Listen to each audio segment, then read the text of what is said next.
혹시 여러분 가운데 2025년 연초에 내가 이러이러한 계획을 세웠는데 그 모든 계획이 지금 이제 2주밖에 안 남았잖아요.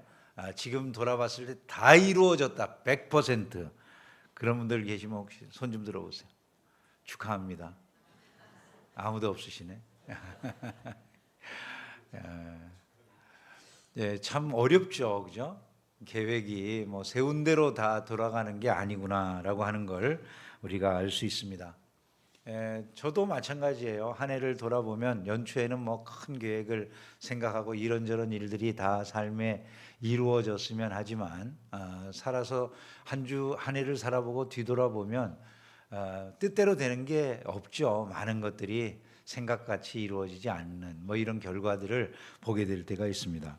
아마 이 자리에 계신 우리 성도들 가운데도 여러 가지 다양한 생각들이 이런 말들을 들을 때에도 스쳐 지나갈 것 같아요.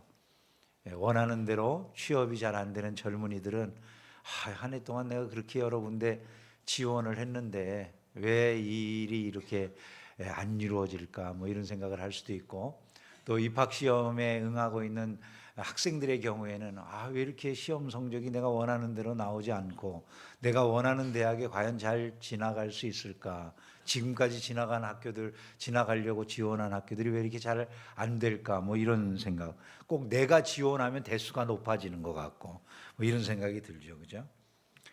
열심히 일했는데 뭐 아무 문제 없이 한 해가 지나갈 줄 알았더니 갑자기 뭐 몸에 질병이 생기고 여러 가지 어려움이 생겨갖고 직장을 퇴직해야 되는 뭐 이런 상황에 처할 수도 있고, 또 뭐 열심히 일을 위해서 기도하고 사업을 위해서 기도했는데 막혀서 도무지 길이 열려지지 않는 뭐 이런 경우들도 있을 수 있는 것이죠. 마음속에 다양한 생각이 드실 수 있을 것 같아요. 우리는 인생길에서 되게 이게 최단거리라고 말하는 이 최단 경로를 따라서 가기를 원하죠. 내가 계획했던 대로 내가 원하는 대로 딱딱 일이 이루어져서 여기에 결론적으로 도달하면 하는 그런 바람들을 대부분 다 가지고 있지 않겠습니까? 근데 살아보면 이제 그렇게 되지는 않죠. 자주자주 우리에게 마치 뭐 내비게이션에서 들리는 것 같이 경로를 이탈했습니다. 뭐 다시 경로를 재설정합니다. 뭐 이런 식의 이야기들이 인생길에도 계속 반복되는 뭐 이런 경험들을 하게 되는 거예요. 되게 우리가 인생길에서 접하게 되는 이런 그 막힘의 시간들이라고 할까요? 인생길에 내가 원하는 대로 일이 잘 풀어지지 않을 때 우리는 이런 생각들을 많이 하잖아요. 내가 한 해 동안 한 모든 일이 실패했다, 이런 생각을 갖기도 쉽고, 또 내가 한 해 동안 열심히 살았지만 나는 좀 운이 없다, 그런 생각도 많이 갖게 되는 것 같아요. 난 좀 불운한 것 같아. 어떤 친구들은 보니까 막 운빨이 있어갖고 그냥 잘 풀리는 것 같은데 나는 왜 이렇게 운이 없을까? 뭐 이제 이런 그 생각을 하면서 좌절하게 되는 경우들도 있죠. 그런데 오늘 이 본문을 보면 이런 우리의 생각을 뒤집어 놓을 만한 그런 중요한 교훈을 주는 내용들이 담겨져 있다는 생각을 하게 됐습니다. 그래서 연말에 한번 이런 문제들을 같이 생각하면서 은혜를 나누려고 하는 것인데요. 신앙생활을 어느 정도 해보신 분들이라면 다 이 본문을 알고 계실 거라고 여겨집니다. 이 본문의 내용은 바울의 경우 이제 사도행전에서 보면 3번의 전도 여행을 마치고 4번째 이제 로마로의 여행을 계획하던 중에 로마에 그냥 잡혀가서 그 생을 마치게 되는, 순교하는 이런 그 모습으로 사도행전에 기록이 되어져 나오지 않습니까? 근데 이 본문의 내용은 바울이 2번째 선교 여행을 하던 때 일어난 일을 지금 말씀하고 있는 것입니다. 바울은 첫 번째 선교 여행을 무사히 마치고 돌아와서 예루살렘 교회에도 보고를 하고 이제 선교의 아름다운 결과물들로 인해서 기뻐하고 즐거워했거든요. 근데 이제 2번째 선교 여행을 나갈 때 많은 것들을 계획하지 않았겠어요? 이번에는 내가 세워놓은 교회들도 좀 방문해서 격려도 하고 1차 선교 여행 때 만났던 여러 성도들과 함께 교제도 하고 뭐 이런 여러 가지 계획을 세우고서 출발을 했을 거예요. 그래서 그는 이제 가장 합리적인 방법, 가장 효율적인 방법을 생각해서 소아시아 지역으로 이렇게 경로를 잡습니다. 근데 소아시아 지역으로 가려고 하는데 자꾸 길이 막혔다는 거예요. 길이 막혀요. 바울이 그런 그 가운데에서 다시 비두니아라고 하는 쪽으로 가보려고 애를 쓰는데 비두니아 지역으로 가는 것도 원활하게 열리질 않고 계속 길이 막히더라는 거죠. 이런 상황이 되면 우리가 어떨 것 같으세요? 이 소아시아 지역은 지금 현재 터키 지역에서 서부 지역에 해당된다고 그러고요. 비두니아 지역은 터키의 북서부에 해당되는 지역이라고 그러거든요. 근데 거의 이제 터키를 중심으로 해가지고 이렇게 바울이 계획을 해서 가려고 하는데 이 모든 그 지역으로 가는 길이 다 막혔다는 거예요. 우리가 인생을 살아가다가 내가 이렇게 열심히 계획하고 가려고 하는데 길이 막히면 우리는 어떤 생각을 하게 될까요? 왜 일이 도대체 이렇게 잘 안 풀리지? 내 인생은 왜 이렇게 계속 꼬이는 거야? 뭐 이런 그 생각을 하기 쉽잖아요. 근데 바울은 그 길 끝에서 결국 하나님이 열어주신 새 길, 유럽 복음화의 새 길을 발견하고 그곳으로 가서 큰 역사를 이루어냈다는 것이 우리가 알게 된 이 말씀이 아닙니까? 여기에서 우리가 이 이야기를 들을 때 본질적으로 할 수밖에 없는 질문이 있죠, 그죠?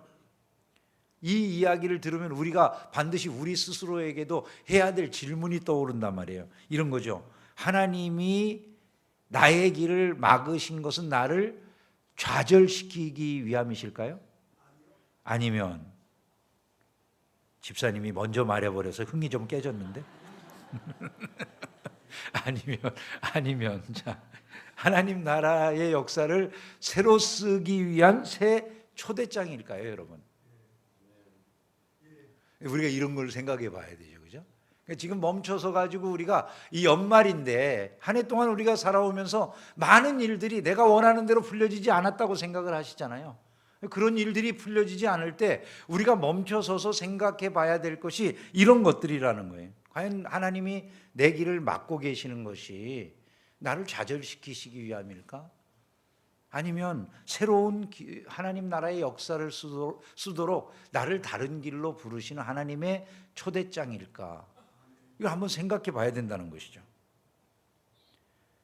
오늘 이 본문 말씀을 통해서 막힌 길에서 깨달아야 될 하나님의 섭리들이 뭔지, 그리고 우리에게 주시는 은혜가 뭔지 좀 그런 걸 생각해 보려고 하는데요. 먼저 우리가 막힌 길에서 생각해야 될 게 이거예요. 이 막힌 길이라고 하는 것은 나의 계획, 내가 세우는 나의 계획을 끝내고 하나님의 계획으로 다시 시작하게 하시려고 하는 하나님의 주권적인 간섭일 수 있다는 거예요. 바울의 삶에서 우리에게 보여주는 것이 바로 그것이라는 거죠. 하나님이 바울의 길을 막으셨다 그래요. 성령이 아시아에서 말씀을 전하지 못하게 하셨다. 또 예수의 영이 허락하지 아니하셨다. 이렇게 말씀합니다. 바울이 가려고 하는 게 나쁜 길인가요? 아니잖아요. 바울은 지금 선한 계획을 가지고 복음을 전하려고 가려고 하는 것 아닙니까? 아시아는 분명히 이제 선교가 필요한 지역이고 복음이 들어가야 될 그런 지역이 아니었겠어요? 비두니아도 마찬가지 아니었겠습니까? 그런데 그 길이 막히더라는 거예요. 왜? 하나님을 위해서 선한 계획을 세웠는데도 불구하고 길이 자꾸 막히냐, 이런 생각을 우리가 하지 않을 수가 없는 것 아니겠어요? 근데 그 길이 막히는 게 그냥 우연히 불운 때문에 막히는 것이 아닐 수 있다는 것을 이 말씀은 보여준다는 거예요. 누가 막으셨다고요? 성령이. 누가 막으셨다고요? 예수의 영이. 그럼 뭡니까? 하나님께서 네 길을 막아놓으시고 새 일을 행하고자 하시는 하나님의 주권적인 섭리가 역사할 수 있다는 거예요. 우리의 삶에도 마찬가지라는 것이죠. 내 삶이 분명히 선한 의도와 선한 계획으로 진행하고 있음에도 불구하고 자주 막혀요. 왜? 원하는 대로 일이 풀어지지 않을까, 이런 생각이 들 수가 있잖아요. 그때 멈춰서서 우리는 그냥 이게 아이고 왜 이렇게 나는 재수가 없어, 이런 말을 하는 게 아니라, 하나님 도대체 이 길 앞에서 나에게 가게 만드시고 싶은 하나님의 길이 무엇입니까? 이걸 우리가 물어봐야 된다는 거예요. 하나님이 우리의 계획이라고 우리가 세운 플랜 A의 계획이 아무리 좋은 계획이라고 해도요, 하나님 당신 자신의 플랜 G, 가스 플랜이라고 하는 것을 위해서 우리의 길을 막아놓을 때도 있을 수 있다. 여러분, 이것을 우리는 꼭 기억을 해야 된다는 것이죠. 그러면 이걸 우리가 안다고 하면, 내가 정말 그렇게 믿어요. 하나님께서 내 인생의 길을 때는 막으셔서 하나님의 주권적인 길을 새롭게 여시는 경우들이 있다는 걸 내가 믿어요. 그러면 길이 막혔을 때 우리가 해야 될 일은 뭐겠습니까? 불평하고 원망하는 것이겠습니까?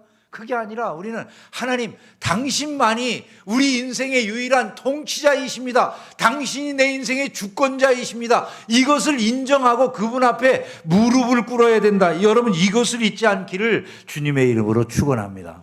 그래서 우리는 길이 막혔을 때 왜 나만 이렇게 재수 없이 길이 막힙니까? 이러지 말아야 되는 것이죠.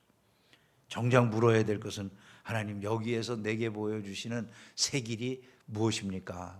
이걸 자꾸 물어봐야 된다는 거예요. 여러분들이 잘 아시는 그 존 버년이라고 하는 철로 역정의 저자인 이분은 원래 평범한 댐쟁이였던 분이에요. 댐쟁이 노릇을 하면서 자기가 작은 교회의 설교자 역할을 맡고 있었는데 그 설교자로서의 역할을 감당하는 것, 그 청교도로서의 자기의 그 신앙을 유지하고 다른 사람들에게 복음을 전해주는 일, 이 정도로 인생을 너무나 만족하면서 살던 그런 분이었어요, 존 버년은.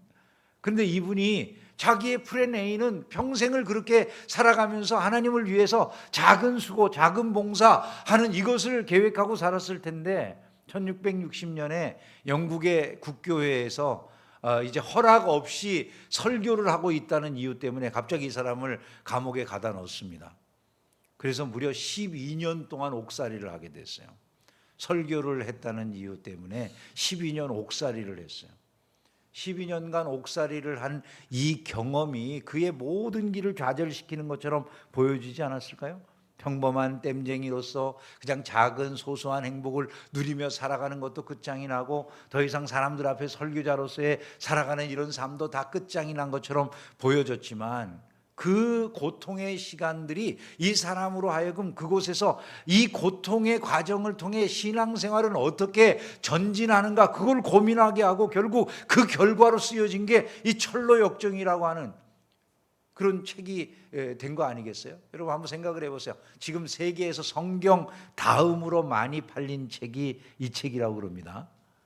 성경 다음으로 많이 팔린 책, 이 철로 역정이래요. 지금도 주일학교 아이들에게 이 철로 역정을 가지고 많이 신앙생활에 대해서 설명해 주거나 그러거든요. 설명하거나 그러거든요.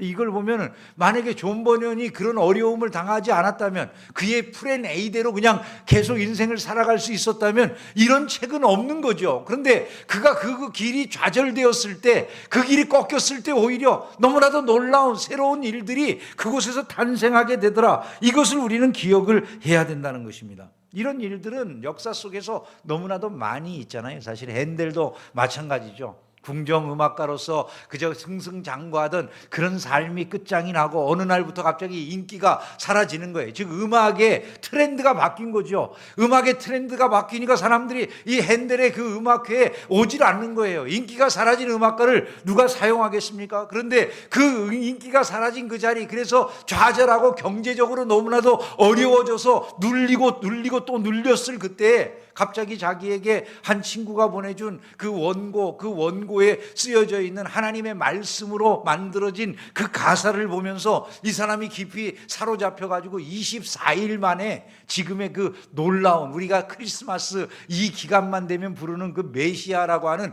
곡의 초고가 완성이 됐다고 그러잖아요. 세상의 음악가가, 여러분 메시아 그 전 연주곡이 얼마나 두꺼운지 책을 보시는 분들은 아시지만 그걸 24일 만에 썼다는 것은요, 기적 중에 기적인 것이죠. 하루에 거의 10페이지 이상의 곡을 계속해서 작곡했다는 건데, 매일같이 그만한 곡을 갖다가 대작을 그렇게 만들어냈어요.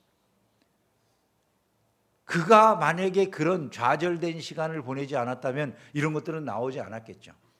프렌 A라고 하는 것이 꺾여진 그 자리에서 갑자기 전혀 생각지도 않았던, 자기의 인생에 계획하지 않았던 너무나도 위대한 메시아라고 하는 그 영광의 찬양이 등장할 수 있었다. 여러분, 이것은 하나님이 우리의 길을 어떻게 인도해 가시는가를 너무나도 잘 보여주는 일들이라는 거예요. 때로 여러분의 계획이 막힌 길이, 여러분의 계획대로 일이 안 되고 막힌 길 앞에 여러분들이 서 있다고 느끼신다면 그 자리에서 이런 것들을 생각해 보실 수 있어야 된다는 거예요. 하나님이 지금 당신의 계획으로 나를 새 출발하게 하시는 것은 아닌가. 여러분, 이런 생각을 할 수 있기를 주님의 이름으로 축원합니다. 물론 모든 막힌 길은 다 하나님이 막으시는 길인가? 그렇지 않을 수도 있어요. 징계일 수도 있어요. 뭐 예를 들어 죄를 짓다가 길이 막혀. 몽둥이 맞는 거예요, 그건. 그죠? 내가 미련 떨다가 게으름 피다가 길이 막혀. 그건 자기의 잘못 때문에 길이 막히는 이런 것들이 하나님이 다 보여주셨어도 자기가 안 가서 결국은 길이 막히는 것들이다. 이렇게 생각을 해야 되겠죠. 그러나 내가 선하게 바울처럼 하나님 나라의 일을 위해서 열심으로 노력하는데도 불구하고 그것이 결국 악한 계획이 아님에도 불구하고 길이 자꾸 막힌다. 그러면 멈춰서서 생각을 하셔야 되는 거예요. 하나님께서 내 인생에 주권적으로 간섭하고 계시는 것은 아닌가 말이죠. 거기에서 하나님은 새 길을 열어주실 줄로 믿습니다. 우리는 이런 일들을 위해서 늘 기도하고 말씀을 열심히 묵상하고 하나님께서 우리에게 새 길을 보여주실 때 그것 놓치지 않도록 주변과 늘 신앙 안에서 교류해 가면서 사람들의 조언들을 듣고 또 여러 신앙의 리더들로부터 교훈을 받아가면서 자기의 길을 정립할 수 있어야만 되는 것이다. 이 점을 꼭 기억을 해야 되는 것입니다. 두 번째로 이 말씀에서 우리가 얻어야 될 교훈은요, 막힌 길은 나의 뜻을 내려놓고 하나님의 새로운 비전, 하나님의 새로운 뜻을 받아들이는 훈련을 하는 시간이라는 점을 기억해야 된다는 거예요. 길이 막혔어요. 내가 하나님의 뜻에 순종할지 아닐지 이걸 결정해야 되는 시간이라는 거죠. 소아시아 지역을 향해 나가서 성공적인 사역을 꿈꿨어요. 그런데 하나님이 이제 그 모든 것은 못하게 막으시더니 마게도냐로 가는 새로운 환상을 보여주시고 그들의 필요를 가르쳐 주셨다. 이렇게 말하지 않습니까? 그때 우리 같으면 우리가 인생의 길을 가다가 막히면 어떤 생각을 할까요? 아, 이 인생길이 막혔으니 정말 하나님이 새 길을 여시겠구나, 이런 생각을 먼저 할까요? 아, 내 계획이 무너졌다, 내 미래가 불안해졌다, 내 인생이 실패했다, 이런 생각이 먼저 들 것 같으십니까? 우리는 많은 경우 이런 생각을 먼저 하기 쉽잖아요, 그죠? 내 인생 다 나를 중심으로 생각하기 쉬운 게 보통 우리들의 사고 체계거든요. 모든 게 다 내 뜻대로, 내 원하는 대로, 내 원하는 방식대로, 내 계획대로, 그것이 잘 안 되면 나는 실패했고 나는 그저 보잘것없는 사람이 된 것처럼 그렇게 여기기가 쉽다, 그 말이에요. 그런데 지금 하나님은 그것이 아니라 바울을 통해서 우리에게 지금 새로운 그 삶의 모습을 보여주시는 거예요. 그는 즉시 곧 하나님이 원하시는 그 마게도냐로 가야 되겠다는 생각을 하는 거예요. 여러분, 이건 굉장한 결심이 아닐 수가 없는 거라는 거죠. 한번 생각을 해보세요. 여러분, 내가 지금까지 계획하고 잘 예비됐던 길을 가는 건 불안하거나 걱정되거나 이런 게 많지 않죠. 그죠? 내가 이미 잘 세워놓은 계획이 있었으니까. 그런데 갑작스럽게 가던 길이 딱 여러 가지로 방해가 되고 막아지는데 새 길이 열려요. 여러분, 이 새 길이 다 좋게 보일까요? 가보지도 않은 길, 한 번도 경험해 보지 못한 길이에요. 불안감이 없을까요? 사람들의 마음속에 불안감이 있겠죠. 아무것도 보장된 게 없잖아요. 이 길을 가면 성공한다는 보장이 있습니까? 이 길을 가면 분명히 아무런 어려움이 없을 거라는 특별한 보장이 있습니까? 이 길을 가면 내 생명이 안전할 거라는 무슨 보장이 있습니까? 이 길을 걸어갔을 때 그에게 과연 무엇을 안전이라고 하는 것 자체도 보장될 것이 있느냐, 그 말이죠. 바울에게는 아무것도 보장된 것이 없잖아요. 근데 하나님이 새 길을 열어주셨을 때 바울은 조금도 주저하진 않아요. 내 계획이 무너졌다, 내가 생각했던 모든 것들이 지금 깨어졌다, 이런 것을 단식하고 한탄하는 게 아니라 그것이 하나님의 뜻이다라고 하는 것을 아니까 곧 마게도냐로 떠나기를 힘쓰니, 이렇게 말씀하는 거예요. 곧 마게도냐로 떠나기를 힘쓰니, 즉 바울은 완전히 결단하는 거죠. 하나님의 뜻대로 나는 살아가면 되는 거야. 저와 여러분의 결심은 어떤 것입니까? 하나님은 우리를 이러한 막힌 길 앞에서 훈련하신다라고 하는 사실들을 생각을 해야 된다는 거예요. 막힌 길만 나타나면 우리가 흔히 하는 게, 나는 더 이상 쓸모없는 사람이 된 것 같아. 내 인생의 계획이 원하는 대로 다 안 되는 거 보면 나는 그냥 아무 쓸모가 없는 사람인가 봐. 이렇게 생각하기 쉽잖아요. 나는 음악을 하고 싶었는데 음악을 하는 길이 잘 열려지지 않고 자꾸 그냥 좌절이 돼요. 사람이 나는 이게 그냥 끝인가 봐 이렇게 하기 쉽잖아요. 그죠? 다른 길이 열려지면은 그건 다 실패의 길일까요? 나를 향한 하나님의 뜻과 비전이 무엇인가를 찾아서 훈련하는 그런 시간이다라고 하는 사실을 생각하는 성도는 얼마나 될 것 같으십니까? 오늘 이 자리에 계신 여러분들 가운데는 어떤 반응들이 주를 이루고 있는지 스스로에게 한번 물어보셔야 된다는 것이죠. 아니 목사님, 바울은 그래도 환상을 봤잖아요. 나도 환상만 보면 그대로 따라갈 텐데 뭐. 환상도 안 보여주면서 이 길 가라 그러면 누가 그거 쉽게 따라가겠습니까? 이제 이렇게 생각하시는 분들이 계실지 모르겠는데요. 그건 아닙니다. 사실 우리는 환상이 아니라, 바울은 환상으로 그랬지만 우리는 말씀을 통해서도 또 예배 중 설교를 통해서도 경건한 신자들의 조언을 통해서도 상황이 열리는 그런 과정들을 통해서도 새 길을 찾을 수 있는 것이다라고 하는 점을 꼭 기억을 해야 되는 것이죠. 문제는 우리 안에 정말로 하나님이 내 인생에 들어오셔서 내 인생의 길에 간섭하시고 길을 여신다는 믿음이 있느냐는 거예요. 믿음이. 그 믿음이 우리 안에 있을까요? 그럼 하나님은 멀리 계시고 내 인생의 길에는 전혀 다가와서 아무 일도 행하지 않는, 마치 저 뒷방에 그냥 수염이 긴 어떤 그 산신령 같은 할아버지로 우리가 생각하고 있는 건 아닙니까? 신앙의 개념이 그렇게 되어버리는 경우들이 얼마든지 많이 있다는 것이죠. 아닙니다. 하나님은 우리의 인생길에 구체적으로 들어오셔서 간섭하시고 인도하시는 하나님이심을 믿으시기를 주님의 이름으로 축원합니다. 한번 연말인데 잠깐 여러분들의 눈을 감고 기도하는 마음으로 생각을 해보세요. 하나님이 여러분에게 보여주시는 마게도냐는 과연 무엇일지 말이죠. 그 마게도냐를 여러분들이 향해서 나아갈 준비가 있으신지, 의지가 있으신지, 결심이 있으신지를 살펴보는 것입니다. 그 길로 나아갈 수 있는 용기와 희망과 능력을 갖게 되시기를 주의 이름으로 축원합니다. 그 훈련을 잘 감당하셔야 될 때다라는 것을 기억하셔야 된다는 거예요. 마지막으로 한 가지 더 말씀을 드리면, 담대한 순종은 결국 막힌 길을 열린 대로로 바꾸는 새 역사를 출발하게 만든다는 거예요. 담대한 순종. 결국 바울이 그렇게 담대하게 순종했을 때 이미 말씀드린 것처럼 유럽으로서의 대로가 열리는 거잖아요.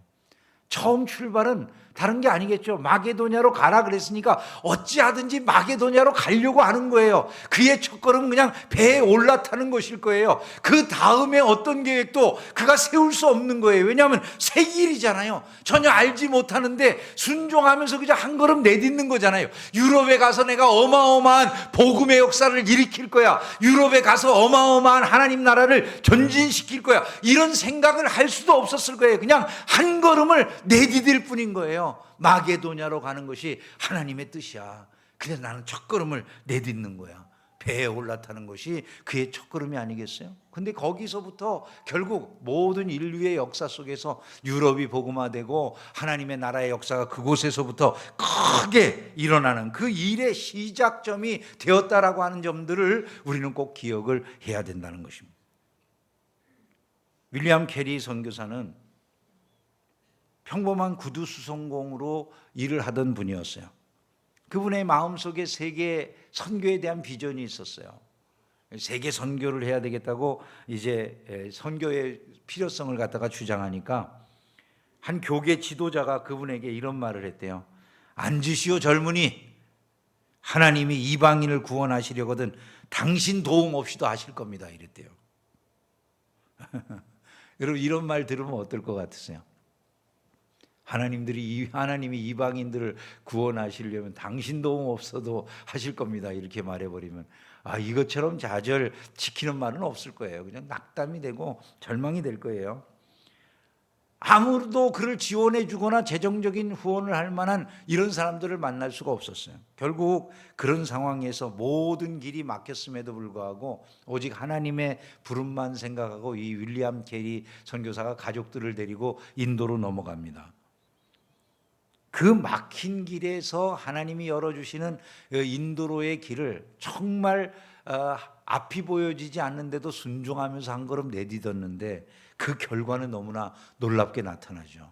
우리가 알다시피 그분은 인도에서 성경을 수십 개 언어로 번역을 해내고요.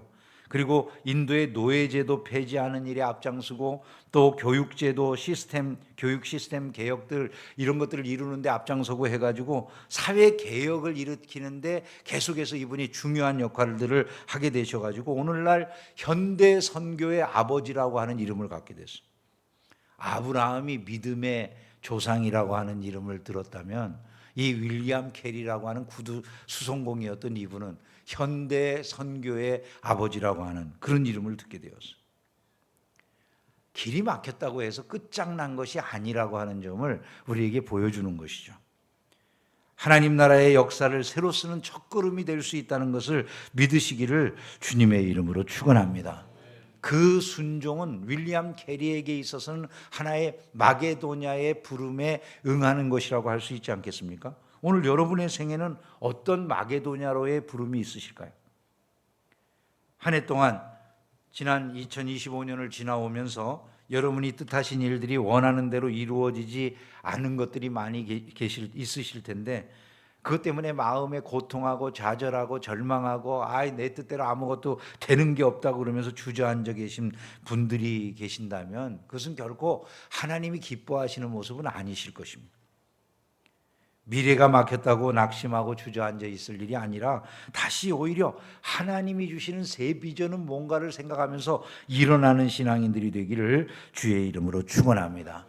인생의 후반을 생각하면서 내 인생의 후반이 막막하다, 이제 내가 퇴직한 이후에는 뭘 해야 되지 하는 그 낙심하는 마음이나 절망하는 마음들만 가슴에 가득한 분들이 계시다면 오늘 여러분들의 그 막힌 길 앞에서 주님 앞에 겸손히 스스로를 내려놓고 이 막힌 길 앞에서 주께서 나에게 보여주시는 사명의 길이 무엇입니까? 그걸 물어보셔야 돼요. 주께서 반드시 이 마게도냐로의 새 사명의 문을 여실 줄로 믿습니다. 작은 발걸음이지만 그냥 마치 바울이 마게도냐로의 배에 올라서는 것처럼 한 걸음을 시작하는 게 중요한 거예요. 막혀있는 많은 이제 대화의 창구들, 그걸 열기 위해서 진솔하게 내 마음의 생각을 꺾고 하나님의 뜻대로 내 자녀들에게, 내 주변에 있는 그 나하고 관계를 끊은 사람들에게 첫 대화를 시작해 본다든지, 새로운 일에 대한 두려움과 걱정보다 하나님을 의지하는 마음으로 주님이 이 길을 인도하시는 길이라면 제가 기쁨으로 가겠습니다. 내가 원하던 길은 아니지만 그런 마음으로 가겠습니다. 그렇게 하나님의 뜻에 순종해 보시면 거기 역사가 일어난다는 것이죠. 저도 사실은 원하던 길을, 이 목사가 되는 것이 원하던 길은 결코 아니었는데요. 늘 여러 차례 말씀드렸지만 저는 진짜 목사가 될 생각을 안 했었거든요. 어렸을 때는 가끔 무엇이 되고 싶으냐 그럴 때 목사 그런 것을 생각을 하기도 한 것 같은데 철이 든 다음에 목사가 된다는 생각은 안 해본 것 같아요. 어머니가 풍을 맞으신 이후에 저보고 자꾸 말씀을 하셔요. 네가 신학교 가야지 내가 낫겠다 그러시더라고요. 안 갈 수가 없었어요. 어머니가 돌아가신다고 그러니까. 신학교를 가려고 총신대학이라고 하는 데를 처음 그 전도사님, 우리 교회 전도사님 하던 분에게 물어봐 가지고 가게 됐는데 사당동으로 가는 길을 몰랐어요. 그래서 그때는 숭전대학인데 숭전대학이라고 하는 그 대학 그하고 총신대학 사이에 길이 그때는 없어 갖고 산이었는데 모르고 숭전대학 쪽으로 가라고 그래서 숭전대학으로 갔더니 지금 숭실대학이죠. 그 대학에서 가는 길이 없는 거예요. 산을 하나 한겨울에 넘어서 사당동까지 넘어간 그런 생각이 지금도 생생합니다. 가가지고 그 학교를 보고 너무 놀랬던 기억도 나고, 왜냐하면 학교가 막 너무 작은 학교인 거예요. 세상에 건물 3동 달랑 있는데 제 고등학교보다도 작더라고요, 학교가. 이걸 대학이라고 그러는가 하면서 그 대학을 처음 쳐다봤던 생각이 나요. 근데 그런 그 과정을 통해서 제가 신학교를 들어갔고 또 신학교를 다니면서도 중간에 그만둘 생각을 수도 없이 많이 했는데 그때마다 어머니가 계속 네가 신학교 다녀야 내가 산다 그러는 바람에 계속 다녔는데 그 바람에 목사가 됐어요. 은혜를 받고. 중간에 은혜를 못 받았으면 목사가 못 됐을 텐데 중간에 은혜를 받았어요. 제가 지나온 날들을 이렇게 돌아보면 내가 목사가 안 됐었더라면 어떻게 됐을까 이런 생각을 많이 해봅니다. 그러니까 다른 길인데 제 인생의 계획 속에 없던 길인데도 하나님이 인도해 주신 그 길 끝에서 내 인생의 가장 최고의 시간들을 보냈다 할 것들이 많이 있음을 알게 됐어요. 말씀을 정리해 봅니다. 여러분, 우리는 막힌 길 너머에서 하나님이 역사하시는 것을 볼 수 있는 영적인 눈들을 열어야 돼요. 오늘 우리는 막힌 길이 오히려 은혜일 수 있다라고 하는 사실들을 마음속에 한번 생각해 볼 수 있어야 됩니다. 우리 앞에 막힌 길은 결코 실패의 징표라든지 낙심케 하는, 절망케 하는 그런 표식이 아닐 수 있다는 것이죠. 오히려 나를 붙들고 계신 하나님에 대한 증거일 수 있다는 거예요. 그분이 주권적으로 내 인생을 간섭하고 이끌고 계시다는 확실한 징표일 수 있다는 거예요. 여러분, 얼마나 다른 차원이 보여질까요? 만일 그렇다면 나를 더 큰 은혜의 자리로 인도해 주신 하나님의 경로를 재설정해 주시는 시간이다, 이런 생각을 한다면 막힌 길 앞에서 우리가 해야 될 행동은 무엇일까요? 오히려 적극적으로 하나님의 주권을 인정하고 하나님의 뜻을 인정하고 그분 앞에 부복하는 것 아니겠습니까? 내가 계획했던 것들이 선하고 아름다운 것들이었다 할지라도 내 계획이나 나의 전략이라고 하는 건 좀 다 내려놓고 하나님이 주시는 새 비전, 이걸 내가 받아야 되겠다, 이렇게 한번 생각해 볼 시간이 아니겠느냐 그 말이에요. 그 속에서 이제는 하나님이 기뻐하시는 그 일에 두려움 없이 담대하게 첫걸음을 내딛는 것, 이것이 바로 우리가 해야 될 마땅한 일들이 아니겠느냐, 이런 생각을 할 수 있어야 되겠다는 것이죠. 바울이 소아시아가 아니라고 하더라도, 내가 계획했던 소아시아가 아니라 하더라도 마게도냐로의 새 길을 나는 담대히 걸어갈 거야 라고 그렇게 순종하고 나아가듯이 저와 여러분들도 그 결심을 할 수 있는 은혜가 있기를 주의 이름으로 축원합니다. 잊지 말아야 될 것은 이거예요. 하나님은 완벽한 지도를 먼저 우리 손에 쥐어주는 게 아니더라는 거예요. 바울을 하나님께서 마게도냐로 인도해 가시면서 마게도냐로 가면 그 다음에 무슨 일이 있을 거야, 그 다음에 무슨 일이 있을 거야, 이러지 않잖아요. 그냥 마게도냐인들의 환상을 보았을 뿐이에요. 그리고 그는 그 길로의 첫걸음을 내딛는 거예요. 그런데 가니까 하나님이 거기에서 순적하게 문을 여시는 거예요. 도울 자들을 붙여주시는 거예요. 그 결과로 하나님의 큰 역사가 일어나게 되는 것이다. 이걸 우리는 꼭 기억을 해야 되는 것이죠. 사람은 누구나 다 미래에 대한 관심을 갖고 알고 싶어하는 마음이 있잖아요, 그죠? 다음엔 뭐가 있을까? 다음엔 뭐가 있을까? 그러니까 성도들 가운데 가끔 보면 목사에게 찾아와서 목사님, 우리 애가 이번에 대학에 붙을까요? 이런 걸 얼마나 궁금하시면 그러겠어요, 그죠? 근데 여러분, 그 대학에 붙을지 안 붙을지 그런 건 목사가 몰라요. 근데 한 가지 분명하게 말씀드릴 수 있는 게 있어요. 믿음으로 전진하는 사람에게는 모든 것이 합력해서 선을 이룬다는 거예요. 이것을 잊지 않기를 주의 이름으로 축원합니다. 주저앉아 있기보다 하나님의 섭리를 신뢰하고 주님이 주시는 새 비전을 따라 다시 일어날 마음의 결심을 가지십시오. 여러분 앞에 열린 대로를 주시고 그 길에서 여러분을 만나 주시는 하나님의 새로운 모습을 발견하게 될 줄을 믿습니다. 그런 은혜가 여러분 모두에게 임하는 한 해 한 해가 되기를 주의 이름으로 축원합니다.